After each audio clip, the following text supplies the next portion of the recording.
Oke semuanya, selamat sore. Assalamualaikum warahmatullahi wabarakatuh. Acara ngeteh kali ini kita mau bahas tentang mobile developing dengan library TensorFlow. Perkenalan dulu ya guys, takut ada yang belum pernah kenal sama saya gitu. Nama saya Julian Widianto, saya programmer di divisi MDS dari tahun 2015 sampai sekarang. Nah, di pekerjaan saya sibuk mengerjakan proyek-proyek kayak EasyBlad, MindieHome, Ampuh, Door, MySaCX sama MyCarrier. Saya tuh dulu ya maksudnya belum terlalu expert lah dalam mobile ya, karena di SMK juga kan belajarnya sedikit. Nah, jadi proyek ini tuh tempat saya belajar juga gitu.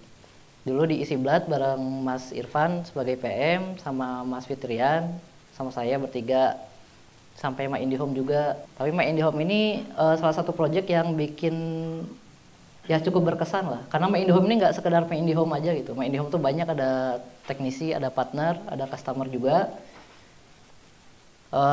MyIndiHome SPJ-nya banyak ya, saya bisa jalan-jalan gitu kemana, ke Jakarta, sempet juga ke luar negeri guys gitu ya, gara-gara proyek MyIndiHome sama MySaCX. Ya, kalau sekarang yang baru-baru sih proyeknya MyCarrier, MySaCX, MyCarrier, MyIndiHome itu sebenarnya satu tema yang sama ya, karena dia adalah customer experience. Oke, lanjut. Nah, ini aplikasi yang pernah saya kerjain beberapa guys. Kalau yang samping ujung sana itu MyCarrier, ini MyIndiHome Partner, ini Door, ini MyIndiHome Partner juga. Nah, sebelum kita bahas lebih dalam ya, kita ngebahas dulu nih, kenapa sih mobile apps itu penting gitu. Karena zaman sekarang gitu, banyak yang punya bisnis, dia tuh ngenalinya pakai mobile apps atau ngejualinya pakai mobile apps gitu. Karena alasan pertama itu karena business exposure. Jadi pengguna mobile apps itu kan banyak ya, karena kita juga lebih banyak berinteraksi dengan mobile daripada web. Jadi kalau kita punya produk, kita bikin mobile apps, itu kemungkinan dikenal dengan masyarakat atau orang lain itu lebih besar gitu. Terus customer loyalty, ini juga ada hubungannya sama yang tadi ya. Jadi kalau misalnya kita punya mobile apps, terus kita sering promosiin kayak iklan, ads, pakai push notification gitu. Itu kan membuat loyalitas customer lebih meningkat lah ya, semacam kayak gitu. Lalu excellent customer service. Tadi kan yang pertama-tama saya jelasin, beberapa aplikasi yang saya bikin itu kan customer experience ya. Nah, ini tuh masuk ke poin ketiga juga, karena mobile apps itu penting. Kalau misalnya kita punya produk terus ada gangguan gitu, jadi customer service-nya tuh nggak harus kita nelpon gitu, jadi kita bisa pakai mobile apps, jadi nanti di belakang baru kita kerjain, nah itu bisa. Lalu source of data and information, kalian yang para programmer mobile tuh pasti pernah disuruh bikin tracker ya. Jadi tracker ini biasanya berguna untuk ngedata behavior usernya, kayak aplikasi besar juga kayak gitu. Misal ada data analitik, user A itu dia kebiasaannya buka menu apa sih, terus user B itu kebiasaannya buka menu apa sih, kebiasaannya ngapain aja di aplikasi kita tuh. Nah, kadang data-data yang kayak itu bisa jadi patokan gitu. Datanya bisa di mining, bisa diolah. Nah, data-data itu tuh nanti punya hasil informasi yang dimana bisa dijadikan bisnis kedepannya mau jadi apa gitu. Kalau contohnya sih aplikasi besar kayak Gojek, kayak gitu kan. Gojek tuh banyak ya, ada yang GoFood. Misal di GoFood tuh ada merchant, dia jualan ayam goreng gitu. Misal jualan ayam gorengnya di Antapani nih. Nah, si Gojek kan pasti punya data nih, ayam goreng di Antapani ini tuh customernya tuh di mana aja sih? Kan nggak mungkin ada di Antapani juga ya, pasti mungkin ada di Cicadas, mungkin ada di Buah Batu juga gitu yang belinya jauh. Nah, dengan data-data yang seperti itu tuh bisa dijadikan patokan juga nanti buat si merchant ayam goreng ini. Misal nanti Gojek ngasih tahu ke merchant ayam goreng, di Buah Batu sama di Cicadas banyak nih yang beli, mungkin kalian bagus buka outlet di daerah sana juga. Nah, itu bisa gitu. Itu masuk ke data and information. Nah, mobile juga dibagi dua bagiannya, ada native sama hybrid. Kalau native itu dia bahasa aslinya, kalau Android ada Java dan Kotlin, kalau iOS ada Swift. Hybrid sendiri dia ada Ionic, React Native, Kony, Flutter, dan lain-lain. Karena banyak ya guys, hybrid ini nggak sekedar nggak sekedar cuma segini, ada lagi PWA dan lain sebagainya. Cuma yang pernah kita coba ini 4 ini, Ionic, React Native, Kony, sama Flutter. Nah, ini ada postingannya dari Mas Wicaksono. Sebuah perusahaan membuka loker programmer Flutter, syaratnya punya pengalaman minimal 5 tahun. Ya mungkin beberapa dari kalian ngerti gitu, ini tuh jokes. Ya. Kalau kalian pengen tahu juga, nah informasinya di sini guys. Flutter itu sebenarnya belum berumur 5 tahun gitu, dia baru ya sekitar 3 atau 4 tahunan lah. Karena dia first release-nya versi alpha bulan Mei tahun 2017. Lalu stable release-nya itu akhir tahun 2019. Ya maksudnya tahun 2020 awal lah.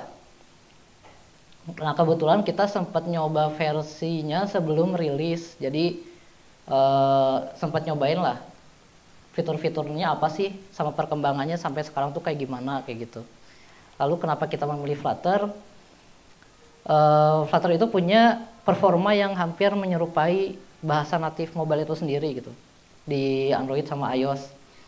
Sebenarnya kalau kita mau kilas balik ya, bahasa Dart itu diciptakan ya sekitar tahun 2015. Nah, dia tuh pernah mengetes gitu. Kalau si performanya tuh bisa sampai 60 sampai 120 fps. Nah, itu kan kenceng banget ya. Karena rata-rata layar juga kan sekarang udah 120. Jadi kenapalah itu performanya bagus. Lalu Flutter app itu punya konsistensi UI. Flutter juga kadang dibilang satu kode base, bisa di-deploy ke beberapa device. Dan konsistensi UI itu karena dia punya UI yang sama gitu, nggak ada perbedaannya. Jadi misal kita ngedeploy di Android jadi kayak gini, ya di iOS juga jadi kayak gitu, nggak ada perbedaannya. Mungkin perbedaannya di resolusinya aja. Nah, berbeda kalau kita pakai framework kayak Ionic. Nah, Ionic itu dia kadang punya alert yang berbeda gitu. Kalau misalnya di Android alertnya kayak gini, di iOS tuh ya alertnya kayak alert iOS native. Nah, itu tuh tidak terlihat konsisten gitu guys. Kalau di Flutter ini konsisten. Nah, ini poin ketiga ini sama kayak yang tadi ya. Jadi semenjak Google I.O. kemarin, terakhir Google I.O. bulan April kalau nggak salah, Juni ya. Jadi Flutter itu udah support di berbagai device, mulai dari mobile itu ada Android sama iOS. Lalu desktop itu dia bisa berjalan di Mac, Windows dan Linux, sama web. Lalu kalau misal kalian tahu Fuchsia nggak sih? Fuchsia itu OS yang digadang-gadang mau ngegantiin Android. Nah, kalau misalnya nanti Fuchsia ini udah rilis dan benar-benar diimplementasi di device mobile, nah Flutter itu bisa jadi natif gitu. Kenapa bisa jadi natif? Karena Fuchsia itu dibuild dari bahasa Dart dan Flutter juga dibuild dari bahasa Dart. Nah, karena kesamaan itulah bisa dijadi natif. Tapi ya itu mungkin bisa kita lihat beberapa tahun ke depan lah ya, karena sekarang Android juga masih dipakai. Nah, ngomongin machine learning, jadi machine learning tuh konsepnya kayak kita punya model ini kita disuruh belajar. Nah, nanti setelah model ini belajar tuh, si model ini nanti disuruh memprediksi yang belum pernah dia pelajari itu tuh hasilnya apa gitu. Contohnya kayak gini, kalian kan waktu SD pasti pernah belajar matematika. Misal 1 tambah 1 sama dengan 2, 2 tambah 2 sama dengan 4. kalian teruslah belajar kayak gitu. Terus tiba-tiba guru kalian ini ngasih apa? Ngasih soal yang lebih sulit. Misal 20 tambah 25. Nah, itu kan sebelumnya belum pernah dipelajari ya. Nah, konsep machine learning juga kayak gitu gitu. Jadi kita tuh belajar dulu, belajar pakai data yang udah ada. Nah, nanti kita dikasih data yang baru. Kita disuruh prediksi ini tuh datanya hasilnya apa sih? Nah, kayak gitu. Kurang lebih kayak gitu. Nah, di sini juga kita bakal pakai library machine learning-nya TensorFlow. Dia TensorFlow ini adalah sebuah library buatan Google Brain. Dia berfungsi untuk mengolah data-data machine learning kayak gitu. Nah, nanti dari TensorFlow ini kita bisa mendeploy ke Flutter yang tadi kita jelasin di depan. Nah, arsitekturnya kurang lebih kayak gini. Jadi kita punya model yang kita latih ini menggunakan TensorFlow. Lalu kita convert ke TensorFlow Lite. Kenapa TensorFlow Lite? Karena model TensorFlow yang bisa diimplementasi di mobile itu namanya TensorFlow Lite. Ya mungkin semacam apa ya? Semacam SQL dan SQLite kayak gitu, guys. Mungkin kalian pernah dengar kan kedua istilah itu. Nah, nanti model yang kita hasilkan itu jadi ekstensi file namanya tflite. Nah, si tflite ini akhirnya nanti dimasukin ke Flutter, lalu di deploy lah di Flutter itu. How? Jadi bagaimana caranya? Kalian pertama-tama bisa bikin project Flutter dulu. Jadi kalian install dulu Flutter, bikin project Flutter, library tflite yang udah kalian bikin bisa. Ya, itu library-nya bisa di-download di package tflite itu. Lalu model yang udah kalian bikin diekspor jadi .tflite.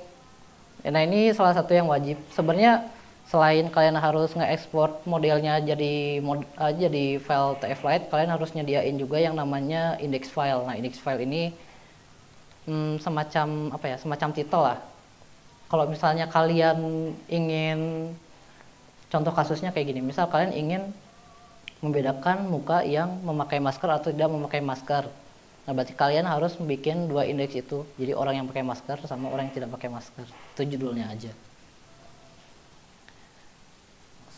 Oke, mungkin segitu aja dari saya. Terima kasih. Wassalamualaikum warahmatullahi wabarakatuh.